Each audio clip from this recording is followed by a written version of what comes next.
저희가 지금 이제 생명에 대한 규정을 하고 있어요. 근데 생명이라고 볼 수 있는 것은 이제 신과 인간과 자연으로 보죠. 근데 이제 고대 철학은 자연을 중심으로 신도 보고 인간을 봤어요.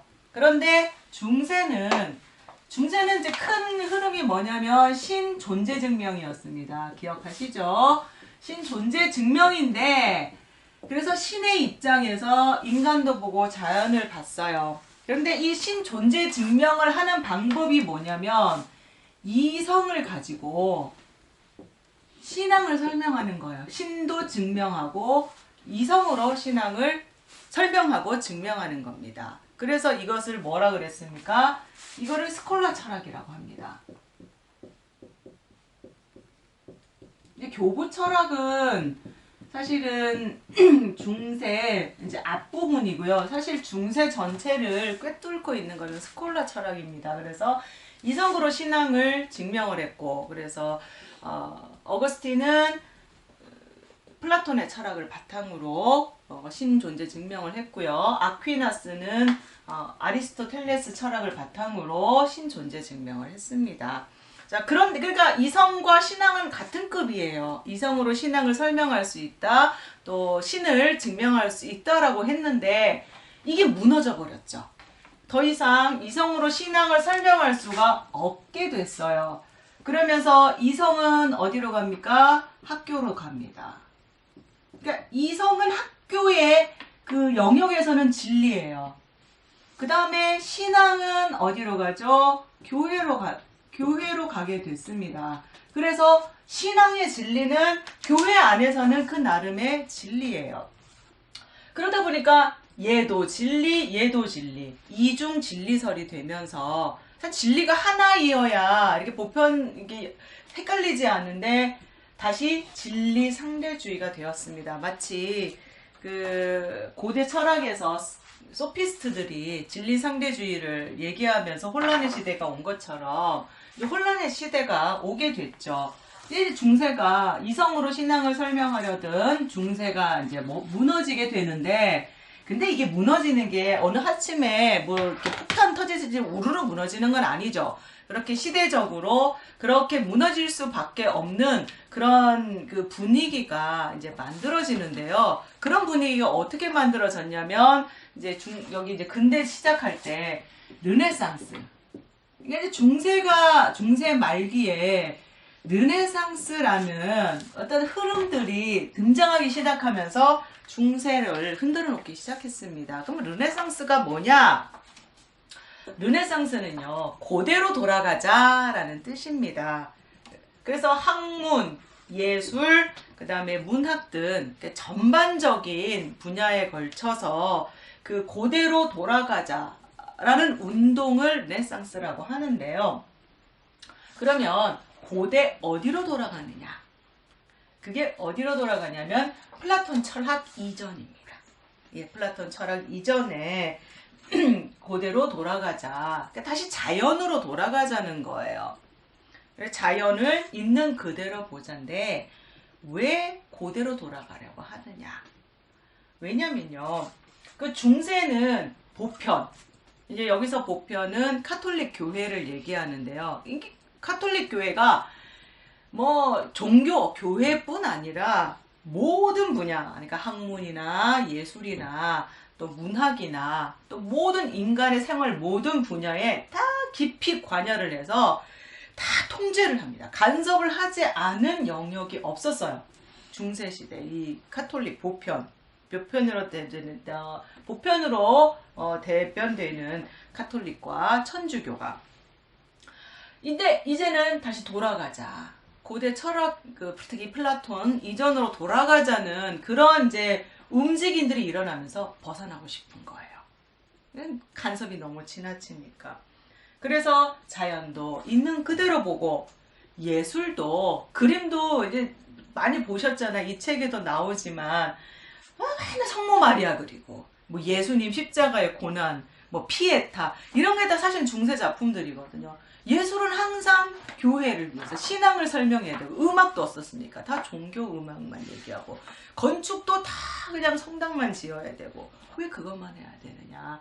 인간의 그 희로애락을 표현하면 안 되느냐? 이제 그런 걸 좀 표현을 해보자. 인간도 있는 그대로 보고, 자연도 있는 그대로 보고, 예술도 정말 하고 싶은 것, 천주교의 개입 없이, 종교의 개입 없이 정말 있는 그대로 해보자. 그 움직임이 르네상스인데, 근데 이 르네상스라는 이런 운동들이 일어나기 시작하면서 이제 중세 말기를 흔들기 시작했던 거고요. 그러면서 이제 둔수 스코투스와 이제 오캄이 이제 마지막 옥함으로 넘어가면서 이런 운동의 흐름과 함께 이제 중세가 무너지게 됐습니다. 그래서 이제 혼란의 시대가 왔죠.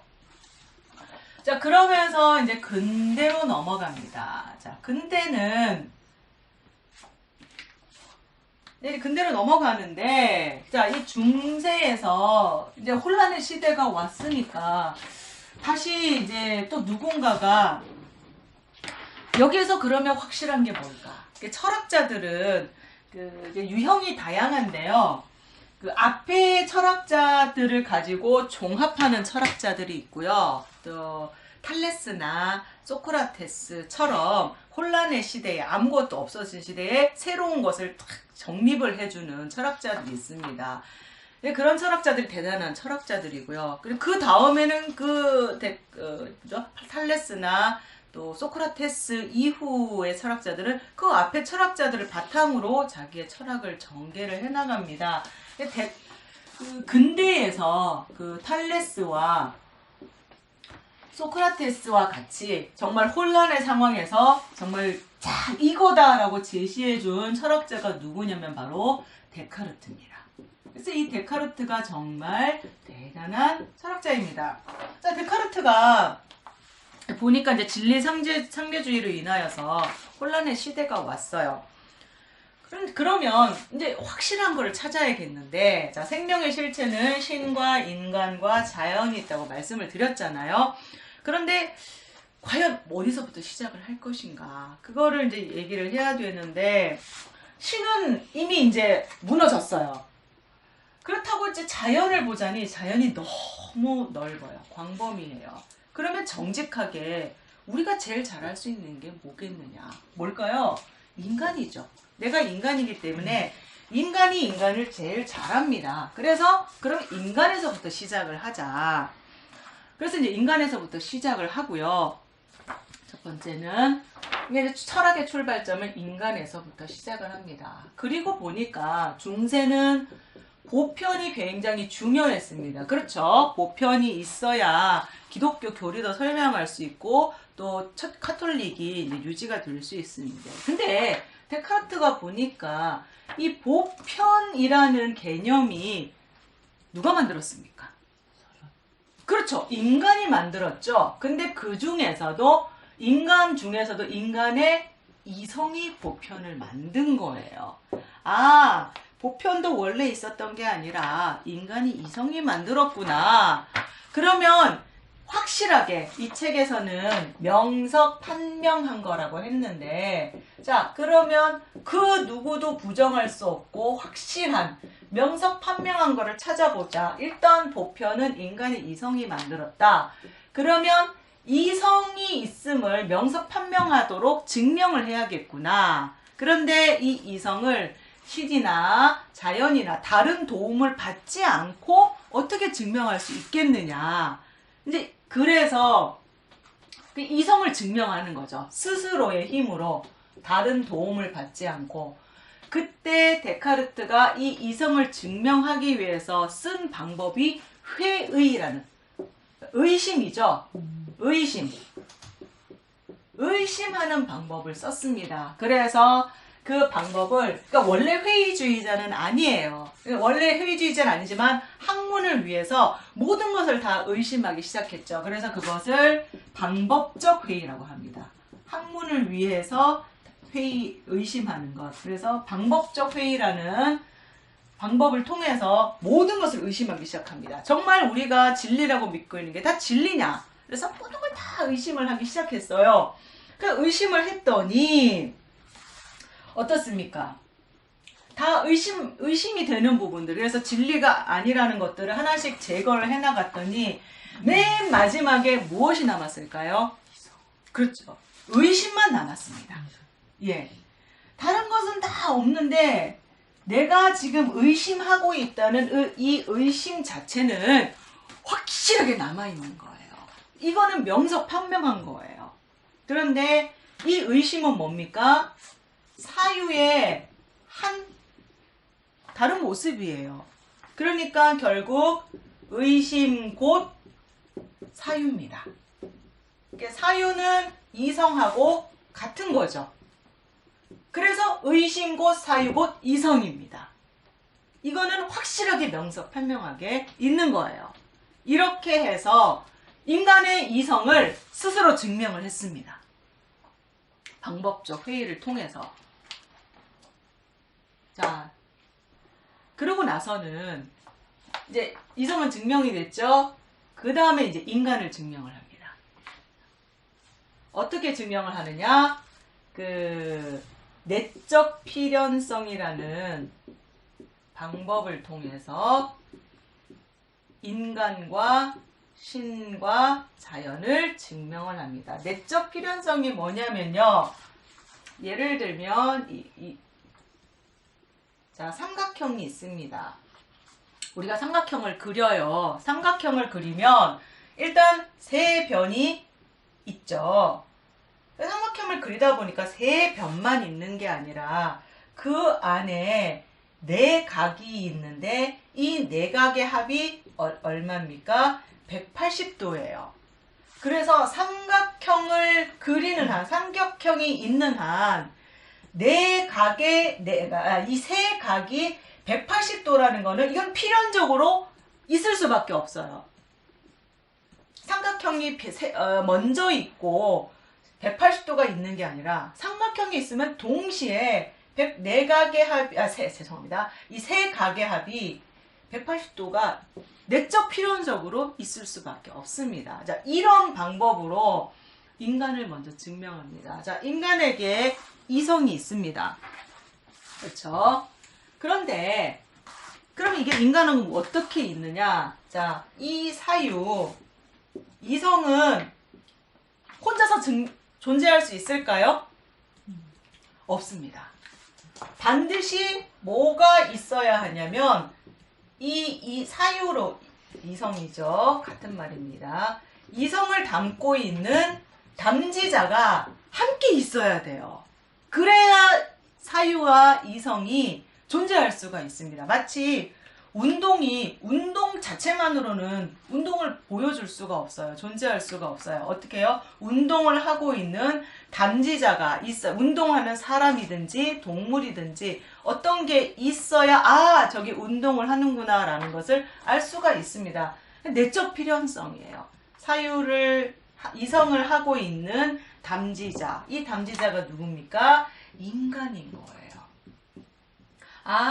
인간은 무엇을 갖고 있는 존재예요? 이성을 갖고 있는 존재예요. 근데 이게 어떤 관계냐면 반드시 내적으로 필연적인 관계인 거예요. 이거 인간이 있는 한 이성을 반드시 갖고 있는 거죠. 그래서 데카르트가 했던 가장 유명한 말.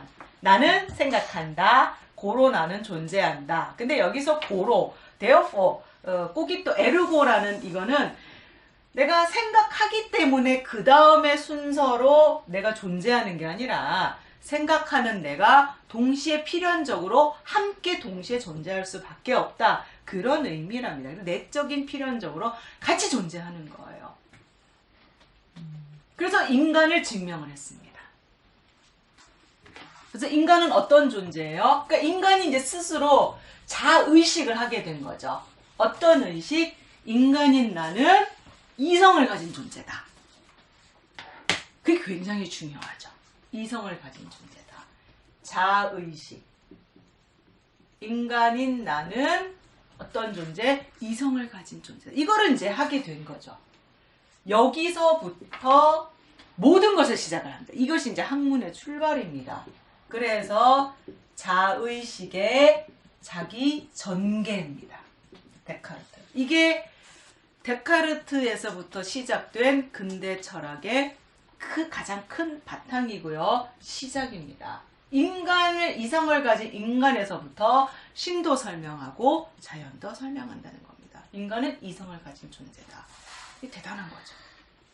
이걸 누가 얘기했느냐? 데카르트가 얘기를 했어요. 그래서 데카르트가 굉장히 중요한 사람입니다. 자, 그래서 이제 자의식, 인간이 이성을 가진 존재다라는 인간 증명은 했습니다. 그러면 이제 누구를 증명을 할까요? 그 다음에 신을 증명을 합니다. 자, 똑같아요. 신도, 자연도 똑같이 내적 필연성의 방법으로 증명을 합니다. 근데 이 내적 필연성을 데카르트는 내적 필연성이라고 얘기를 했는데요. 나중에 발터 슐츠라는 그 사람이 이거를 어떻게 용어로 얘기를 했냐면 대관계. 그러니까 서로 마주보는 관계다. 필연적인 관계다. 그래서 영어로는요.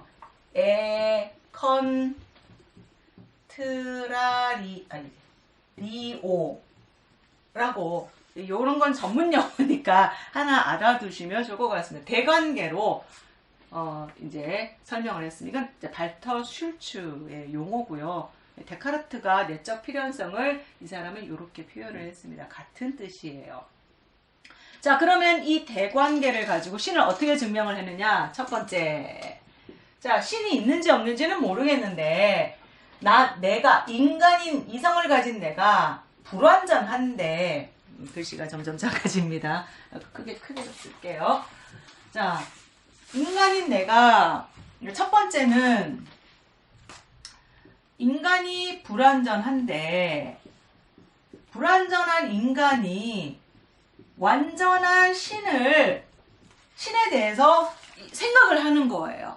근데 이건 내가 생각하고 싶어서 하는 게 아니라 이미 내 이성 속에, 사유 속에 신에 대한 관념이 있는 거예요. 사유가 있으면 내적 필연적으로 뭐가 있을까요? 존재가 있는 거죠. 그렇기 때문에 신은 존재할 수밖에 없다. 자, 그래서 이것을 어떤 증명이라고 하면 인성론적 증명이라고 합니다. 자, 첫 번째 신 존재 증명은 어디서 많이 들어본 것 같죠? 예.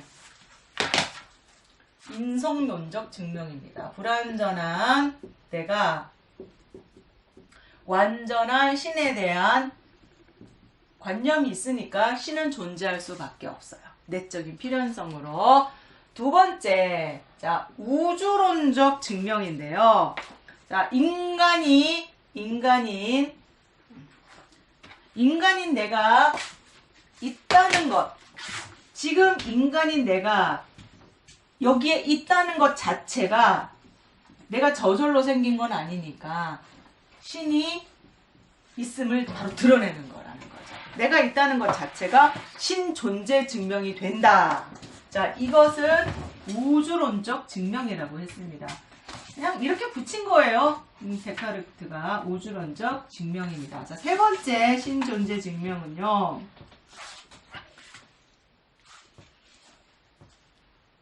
자, 개념이 있으면 내적 필연적으로 본질, 실체가 있다라는 거죠. 그래서 신이라는 개념이 있다는 거는 곧 개념이 있으면 필연적으로 그 실체가 있을 수밖에 없기 때문에 신이 존재할 수밖에 없다. 그래서 이것을 본체론적 증명이라고 합니다.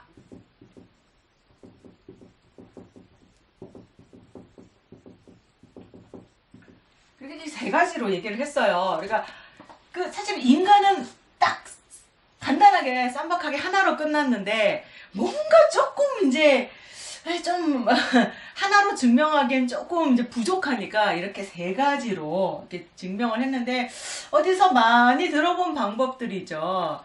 어거스틴의 방법을 이제 가지고 와서 이렇게 신존재 증명을 했습니다. 그러니까 기본 흐름은 그거예요. 개념이 있으면 필연적으로 존재할 수밖에 없다. 그건 내적 필연적이기 때문에. 자, 이와 같은 방법으로 자연도 증명을 합니다. 어떻게 할까요? 자연에 대한 관념을 인간이 가지고 있어요. 그런데 개념이 있다는 것은 반드시 그 속에 본질이 포함되어 있다. 그렇기 때문에 근데 신은 인간을 속이지 않기 때문에 인간에게 자연에 대한 관념이 있으면 반드시 필연적으로 존재할 수밖에 없다. 왜? 신은 인간을 속이지 않을 것이기 때문에. 그래서 자연도 증명이 됐습니다.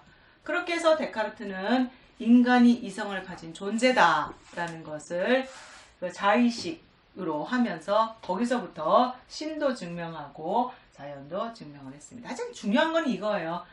인간은 어떤 존재? 이성을 가진 존재다. 그리고 모든 것은 여기서부터 시작을 한다. 이것이 이제 데카르트 철학의 핵심입니다. 두 번째, 인간이 있다는 것은 그런 거예요? 내가 있다는, 그러니까 인간인 내가 있다는 것. 예, 인간인 내가 있다는 것. 있다는 건 예, 나를 만든 신이 있다는 거라고? 그렇죠. 내가 있다는 것 자체가 이미 신이 있다는 걸 드러낸다는 거예요. 내가 저절로 생겨난 것은 아니기 때문에. 자, 이제 이렇게 했는데, 그럼 뭐 데카르트도 완벽하느냐? 아니죠. 모든 철학자는 자신의 한계가 있습니다. 일단 이게 의도한 거는 아닌데 인간 중심으로 이제 모든 걸 보는데 마치 삼실체인 것 같아요. 신과 인간과 자연이 따로 존재하는 것 같은, 세 개의 실체가 이렇게 따로따로 존재하는 것 같은 그런 이제 인상을 줬다는 게, 그래서 삼실체인 것처럼 이제 했다는 게 좀 첫 번째 한계고요. 그 다음에 두 번째 한계는 이 신에 대한 부분인데요. 그러면 사실은 중세에서 신은 이 세상을 창조한 창조주고 모든 것을 있게 한 존재에서 데카르트로 넘어오면 인간이 이성을 가진 존재로 모든 것을 증명할 수 있는 것을, 그리고 인간의 개념 속에 있으면 그것은 곧 존재한다라는 것을 보증해주는 존재로 밖에는 안 되는 거죠. 그러니까 신의 그 위상이 창조주에서 그냥 보증자.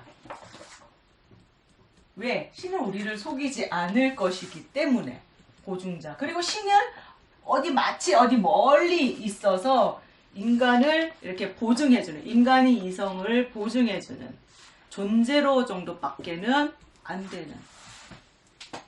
그래서 그런 인상을 이제 남겨줬어요. 그러니까 신이 이제 많이 이렇게 격화됐다 그러죠. 많이 이제 떨어졌습니다. 이게 어쩔 수 없는 부분인 것 같아요. 인간을 강조하다 보니까. 이것이 이제 한계라고 볼 수 있죠. 데카르트의 한계. 스피노자는요, 바로 이 부분, 이 신에 대해서 이제 좀 강조를 한 게 스피노자의 이제 철학입니다. 데카르트에 대해서 질문은 없으시죠? 없으시면 이제 넘어가겠습니다. 자, 이제 스피노자. 저기요, 네네. 그 데카르트가 저렇게 그러니까 이성을 통해서 이성이 있다는 것은 존재한다는 그렇죠. 거다. 예. 개념이 있다는 것은 존재한다는 거다. 네. 그래서 뭐 신이고 인간이고 자연이고 설명을 하는데, 이런 게 나중에 하이데거 있잖아요. 그분이 그 존재하고 그 현존재가 그 존재를 이렇게 생각하고 그렇게 할 수 있다는 것과 존재의 있음과 또 연결을 시켜주고 있지 않나요? 그런 것과 상관이 없나요? 방법이 조금 달라요. 하이데거는 그 아리스토텔레스 철학을 가지고 그 신이, 그러니까 이데아 형상이 그 존재자, 그러니까 인간 안에, 인간과 사물 안에 내재되어 있는 거예요. 예. 그런데 이거는 내재 개념이 아니라 그냥 머릿속에 있으면 곧 있다 이거예요. 그러니까 파르메니데스 철학. 근데 사실은 그 하이데거도 파르메니데스 철학을 가져왔기 때문에 큰 틀은 비슷하다고 보면 되는데,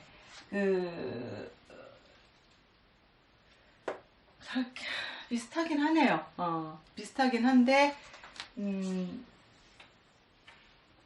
같다고 보면 되겠네. 비슷한 흐름이네요. 그런 점에서는 그러니까 내재되어 있기 때문에 이것을 편존재 분석을 통해서 신존재 증명이 이제 하이데거라면, 근데 사실은 이거는 이제 신존재 증명인 거고, 존재를 사유하는 거고, 데카르트는 사실 그거는 아니고, 이제 이성의 방점이 더 있는 그쵸. 거예요? 이게 중요한 거고, 사실은 방법은 비슷한데, 추구하는 점이 다른 거죠.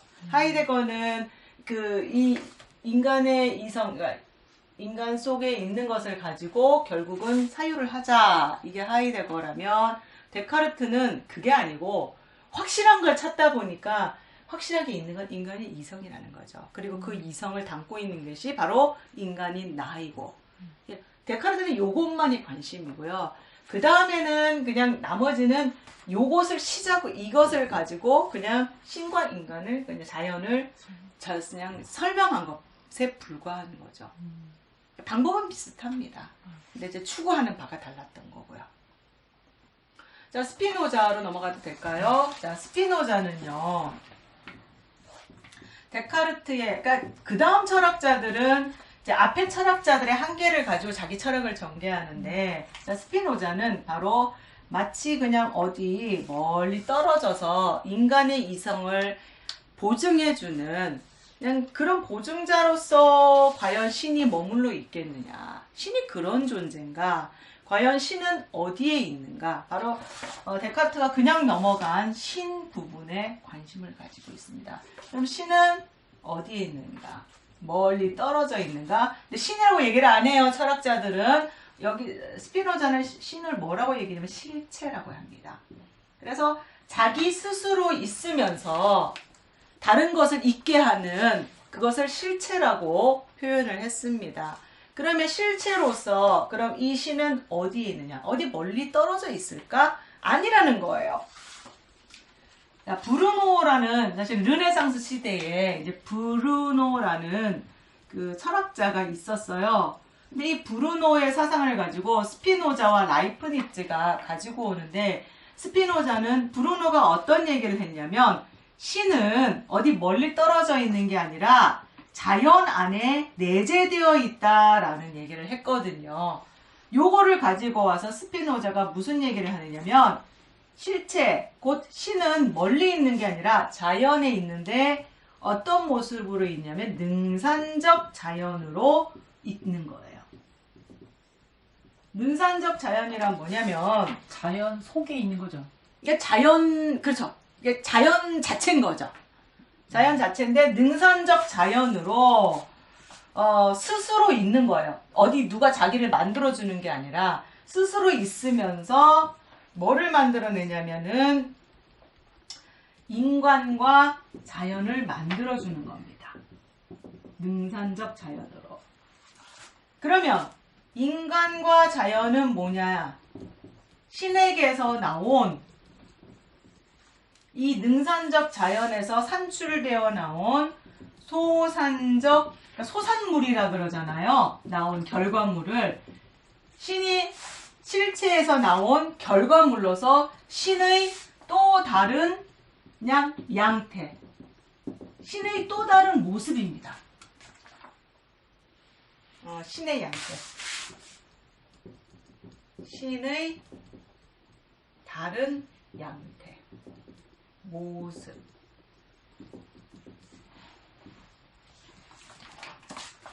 잘 보이십니까? 예. 그럼 신은 능산적 자연으로 만들어내는 거죠.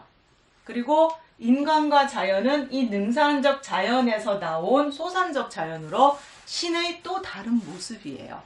그럼 그렇게 따진다면 인간과 자연은 뭡니까? 신의 또 다른 표현일 뿐인 거예요. 다른 모습일 뿐인 거예요.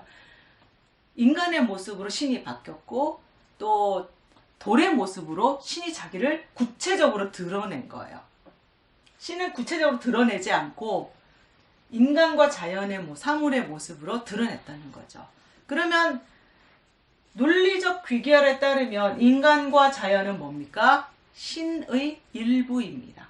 신의 또 다른 모습이기 때문에 결국 뭡니까? 근본적으로 같아요. 인간과 자연은 근본적으로 신과 같습니다. 그래서 나온 게 신즉 자연즉 인간입니다. 이거를 뭐라고 할까요? 범신론이죠.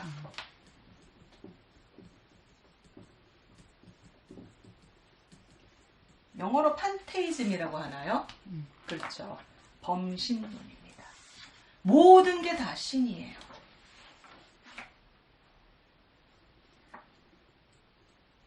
그럼요. 질문해도 돼요? 능산적 자연을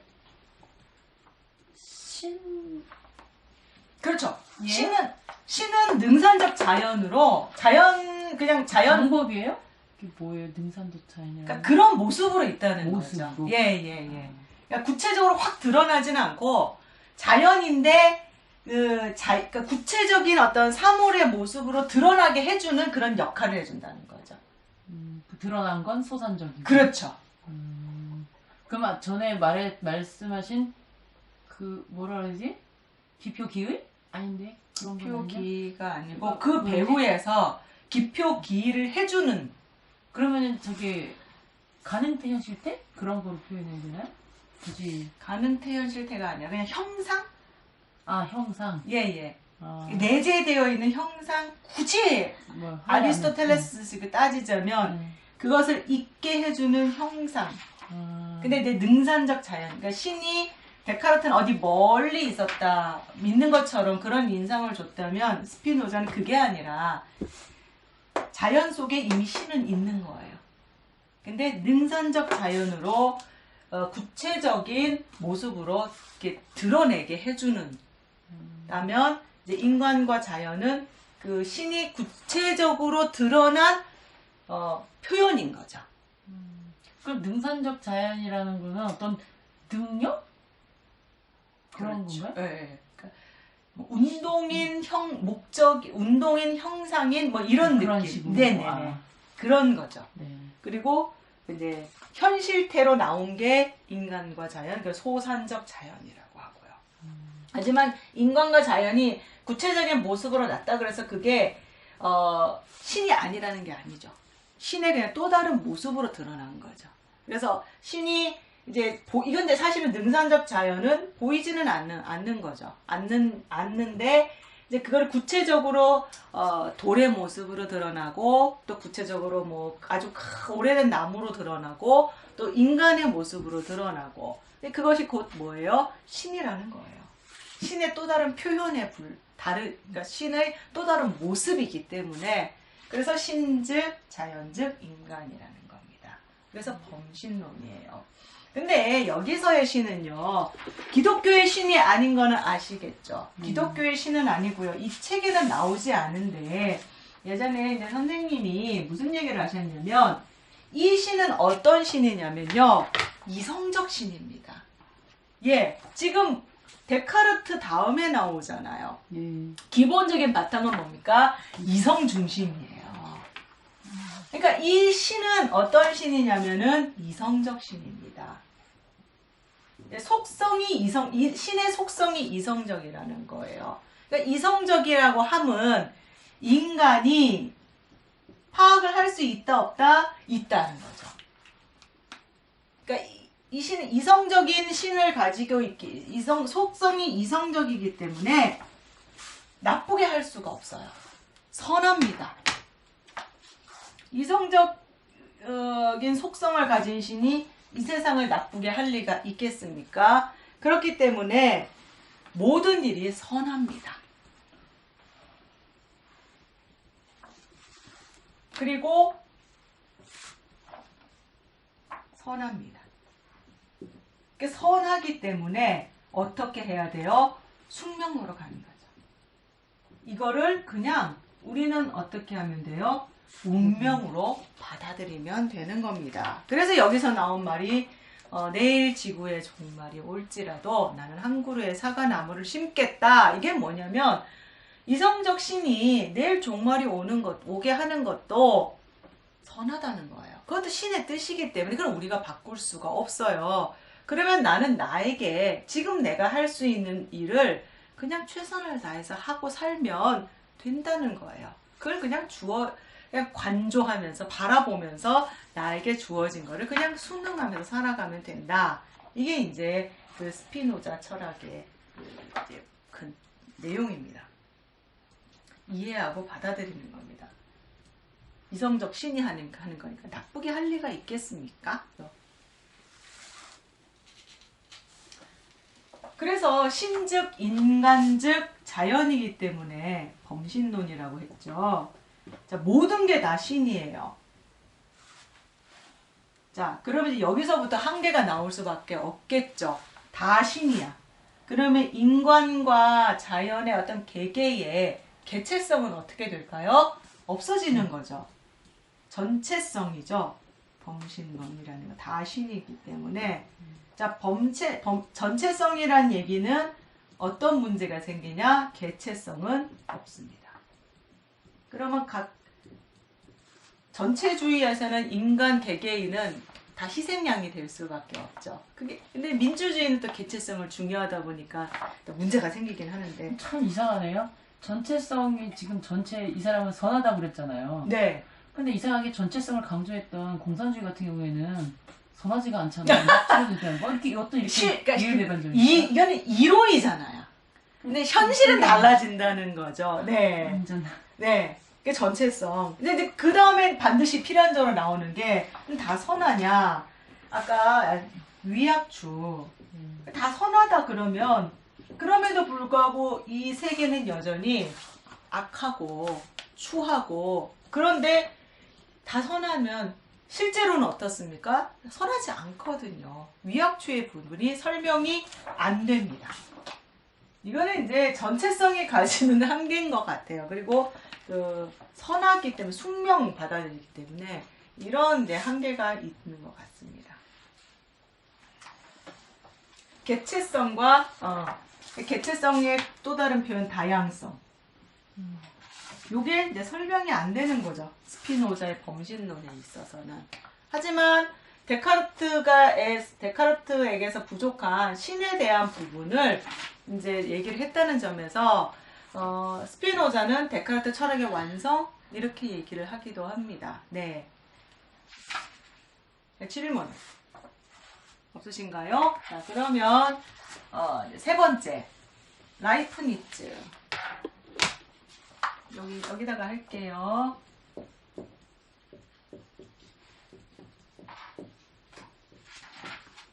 자, 라이프니츠. 자, 항상 철학자들은 앞에 철학자들의 한계를 가지고 자기의 철학을 전개하는데요. 자, 스피노자의 철학의 한계는 전체성 때문에 개체성과 다양성이 없다. 첫 번째 한계고요. 두 번째는 모든 것이 선함으로 그냥 운명으로 받아들여라는 숙명론에 대한 한계. 위약주에 대한 설명이 없다는 게 한계였잖아요. 이 두 가지를 다 극복하고자 했습니다. 그래서 이제 브루노 철학에서 신즉 인간즉 자연, 신은 자연 안에 내재되어 있다. 요거를 가지고 스피노자가 했다면 브루노의 또 다른 철학의 하나는 뭐냐면요. 이 세상은 그러면 뭐로 이루어져 있냐? 모나드로 이루어져 있다. 이렇게 얘기를 했거든요. 자, 라이프니츠는 바로 이 브루노 철학에서 이 모나드를 가지고 와서 자기의 철학을 전개를 합니다. 신과 인간과 자연이 이렇게 하나로 있는 게 아니라 신과 인간과 자연을 이렇게 다 구분을 해보니까 닭을 그러니까 개체성을 살리다 다 쪼개고 나니까 가장 밑바닥에 뭐가 남느냐면 모나드가 남아요.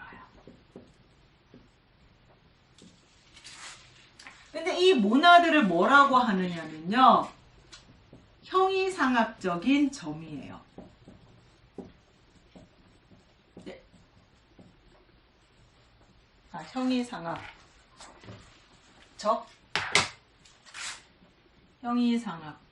점. 그러니까 이 모나드가 어떤 형태로 있냐면 이렇게 점과 같은 모습으로 있다는 거예요. 점인데 형이상학이에요. 우리 눈에는 보이지는 않습니다. 여러분 점과 같은 형태로 신과 인간과 자연을 다 쪼개면 가장 기본으로 남는 게 모나드예요. 이 모나드 자체는 완전합니다. 이거는 바꿀 수가 없고요. 불변이고 필연입니다. 그래서 이 모나드 자체는 이성의 진리라고 합니다. 이성의 진리는 불변하고 완벽하고요. 필연입니다. 여기는 위약추가 나올 수가 없어요. 모나드 자체는 그렇다는 거예요. 근데 모나드가 하나만 있는 게 아니죠. 모나드가 무수히 있어요. 이렇게 무수히 있는데, 자, 이 모나드와 이 모나드 사이에 공간이 있죠. 자, 이 공간은 우연의 진리입니다. 아, 사실의 진리. 죄송합니다. 사실의 진리예요.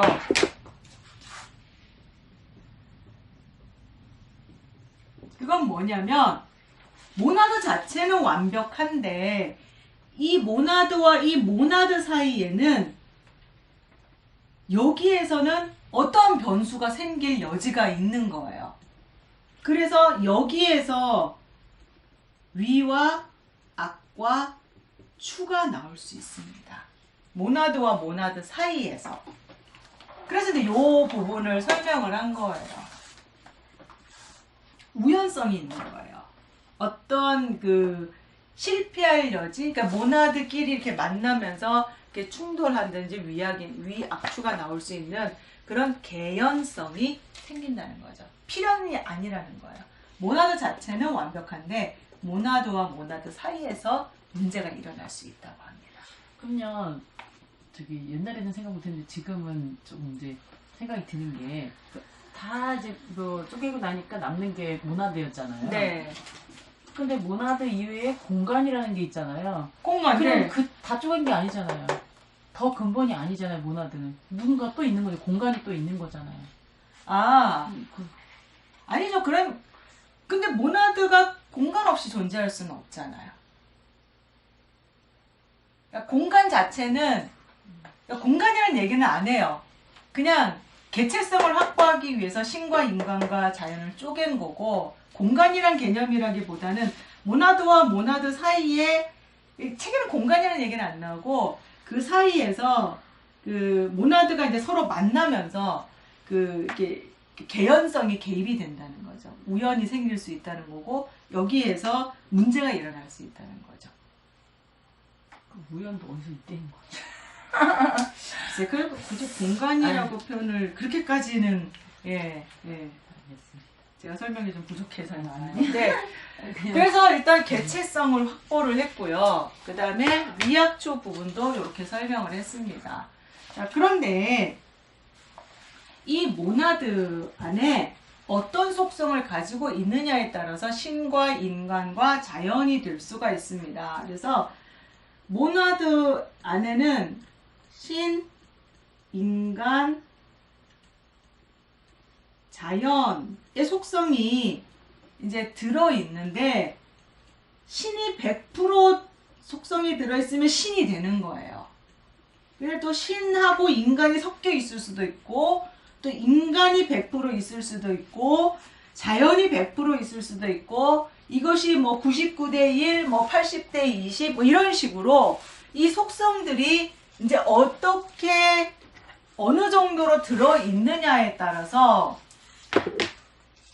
신의 모나드, 인간의 모나드, 자연의 모나드로 나눌 수 있다고 합니다. 나눌 수 있습니다. 그런데 이 모나드가 다 같은 모나드가 아니에요. 신의 모나드가 가장 어떤 모나드일까요? 가장 완전하고 가장 높은 모나드고요.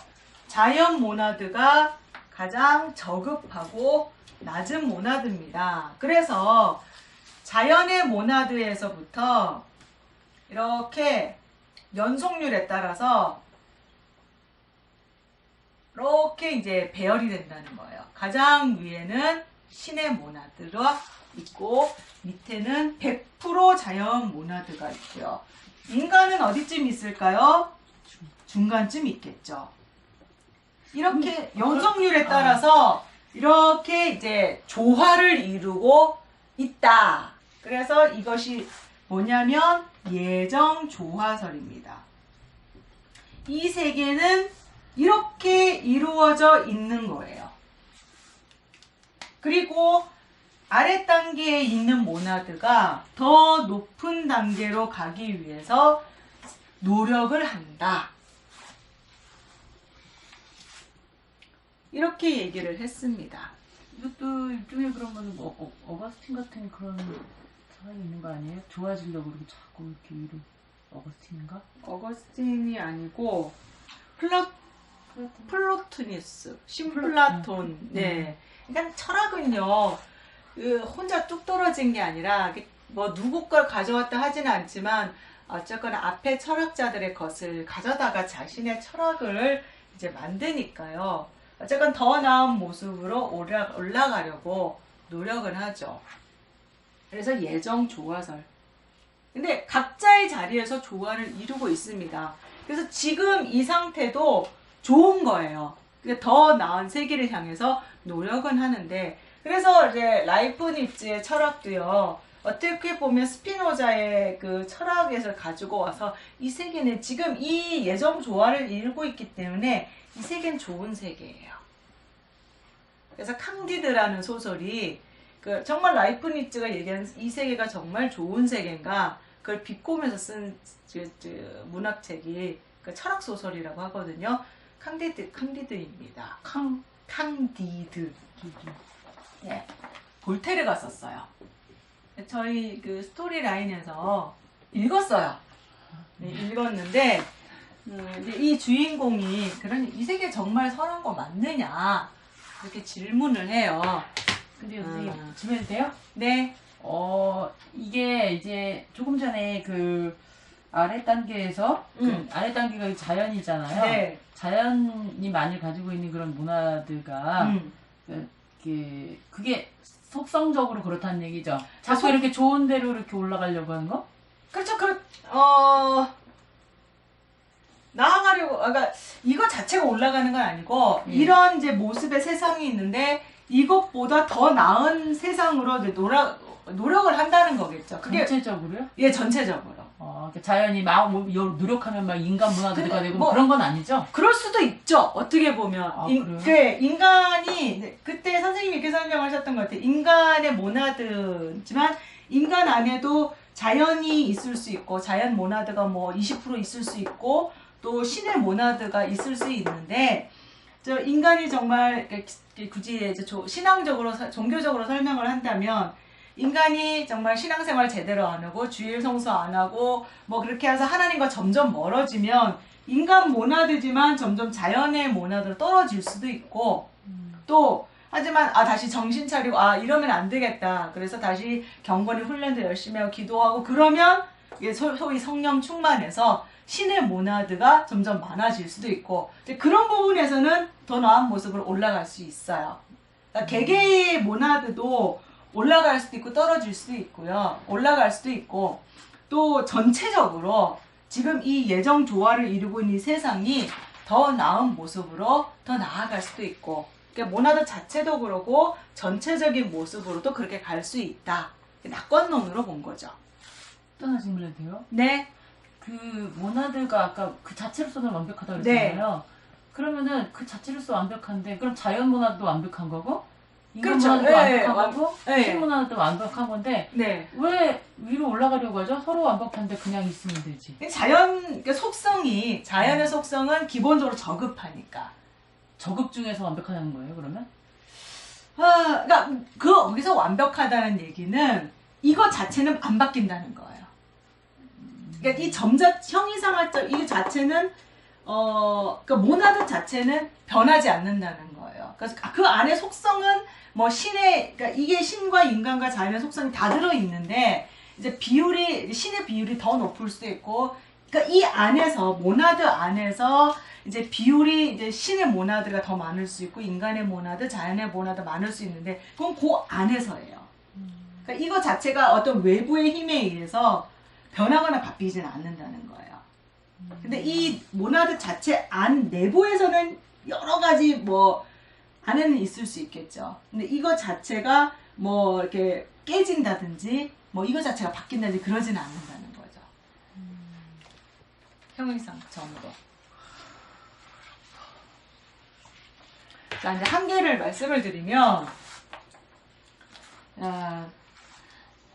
인간의 모나드가 지금 중간쯤에 있어요. 그런데 과연 인간이 정말 이 신의 영역을 다 안다고 말할 수 있느냐라는 거죠. 특히 신이 이렇게 만들었다고 예정 조화를 했는데 이게 신의 얘기냐 인간의 얘기냐 얘기야. 이게 왜 인간의 얘기 아니냐. 신이 진짜 이렇게 한 거 맞느냐. 인간이 이성으로 신의 이 영역을 얘기한다는 것 자체가 너무 이제 시쳇말로 오버하는 거 아니냐. 철학적인 얘기로 하면 인간의 이성을 너무 극대화한 거 아니냐. 신의 영역까지 다 안다고 생각한다는 거는 인간의 이성을 너무 극대화한 거다. 과연 인간의 이성이 모든 걸 다 할 수 있겠느냐. 근데 이게 이제 1, 2차 세계대전을 겪으면서 이게 깨지기 시작하죠. 그리고 이제 인간의 이성을 너무 극대화한 부분에 대해서 과연 그러면 인간이 이성으로 알 수 있는 범위가 어디까지냐. 요 한계를 극복한 사람은 누굴까요? 칸트입니다. 예, 칸트가 나중에 그 합리론과 그 경험론을 합쳐서 인간이 이성으로 알 수 있는 범위가 어디까지인지 그리고 또 인간이 알 수 있는 것과 알 수 있는 게 어디까지인지 이것을 이제 종합하고 이제 정리를 했습니다. 자, 그렇게 해서 데카르트와 스피노자와 이 라이프니츠를 합쳐서 뭐라고 합니까? 합리론자라고 해요. 합리론자. 자, 합리론자라고 하는데 합리론이죠. 자, 합리론의 기본 특징은 뭡니까? 이성 중심. 인간은 무엇을 가진 존재다? 이성을 가진 존재다. 그래서 이성으로 모든 것이 설명 가능하다고 봤습니다. 그리고 이 이성 안에, 그리고 첫 번째는 이성이 중요하고요. 두 번째는 이 인간의 이성 안에는 태어날 때부터 갖고 있는 게 있어요. 그래서 그것을 뭐라고 얘기하냐면요. 본유관념입니다. 자, 태어날 때부터 인간은 이미 갖고 무언가를 갖고 태어나요. 그래서 그게 뭐냐면은 신에 대한 관념입니다. 그래서 이제 데카르트가 신 존재 증명할 때 내가 불완전하지만 완전에 대한 관념을 갖고 있으니까 개념이 있기 때문에 곧 실체가 본질이 개념이 있을 수밖에 없다. 그렇게 증명을 한 거예요. 신에 대한 관념을 가지고 있고요. 그 다음에 태어나면서 뭐를 갖고 있냐면 도덕률, 어떤 도덕윤리적 어떤 누구에게나 공통적으로 적용되는 그런 도덕의 법칙. 이거는 뭐냐면 선악의 판단 기준입니다.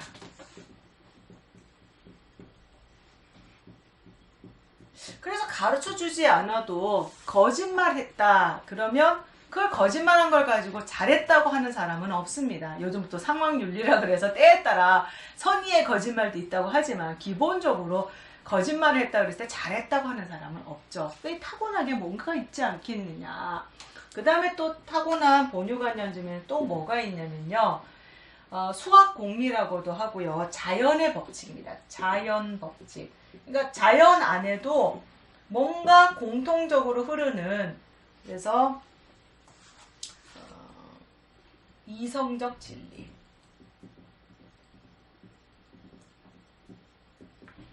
또는 수학 공리라고도 합니다. 가르쳐 주지 않아도 1 더하기 1은 2다 라는 건 알고 있다는 거예요.